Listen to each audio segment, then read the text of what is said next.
Depuis 2 ans qu'ils sont menés 2 fois par semaine à l'école primaire Toussaint Massoni de Bigoulia, les débats à visée philosophique ont leurs règles, leurs rituels. Une enfant préside la séance, les autres s'expriment à tour de rôle en saisissant un bâton de parole qu'ils se transmettent. Thème du jour, la laïcité et donc en filigrane, la religion.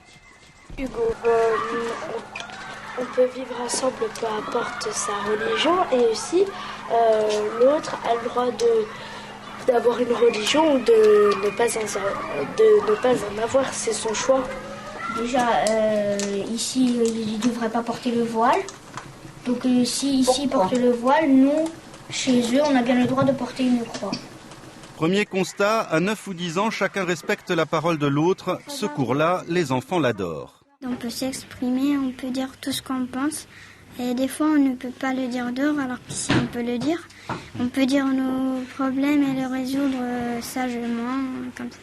La directrice de l'école, qui applique ici la méthode d'un professeur montpelliérain, en explique l'originalité. L'enseignant n'est plus un simple transmetteur du savoir, il a un rôle de médiation, il a également un rôle d'animateur, il relance les questions du débat. Et surtout, c'est très valorisant pour les enfants qui ne s'exprimaient pas auparavant en débat citoyen où finalement c'était l'ensemble des enfants qui avaient raison, où on votait finalement la mauvaise réponse. Là, il n'y a pas de bonne ou de mauvaise réponse. Comme le disait Habermas, un philosophe, finalement, on peut avoir raison seul contre tous pour peu qu'on ait le meilleur argument. Pas de sanctions, des questions argumentées plutôt que des réponses toutes faites. Cette autre façon d'appréhender l'instruction civique pourrait faire école.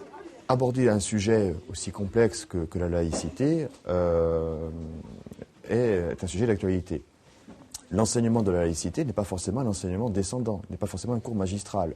Mettre l'enfant au cœur des apprentissages, c'est une des priorités. Et ce qui se fait aujourd'hui à Bigoulia est quelque chose d'assez remarquable que je souhaite voir se développer dans les autres écoles.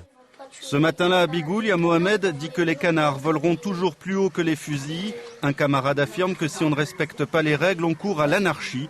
À 10 ans à peine, tous semblent très bien comprendre le sens de leurs mots.